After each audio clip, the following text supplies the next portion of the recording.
কে দিল পিরিতের বেড়া লিচুর বাগানে কমলার বাগানে সৈগ কে দিল পিরিতের বেড়া লিচুর বাগানে।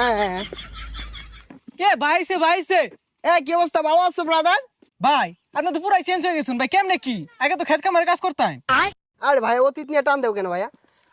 তুমি একটা চাকরির কথা বলছিলা, চাকরি করবে নাকি? সেনাবাহিনীতে ঢুকাই দিই তোমারে, উচ্চতা তো ভালোই আছে তোমার। ভাই আমি যে উষা আমার তো পুলিশে নেয় না, সেনামিতে ঢুয়ে দিবেন কেমনে কি ভাই? আরে সমস্যা নাই, সেনাবাহিনী আমার কাছে ছোট ভাই। তুমি যদি 2 ফুট চাও তাও তোমারে ঢুকাই দিব না মানে চাকরিতে। আচ্ছা ভাই ঠিক আছে, একটা চাকরির ব্যবস্থা করে দিন যে। এই ভাইয়া দাঁড়াও, একটা ফোন দিই। হ্যালো কদম আলী, এই মুড়ে আমার গাড়িটা নিয়ে আসো তো। কি কোন ভাই এই সিফার ওটা এত বড় গাড়ি ঢুয়াইতেছেন ঢুকবো?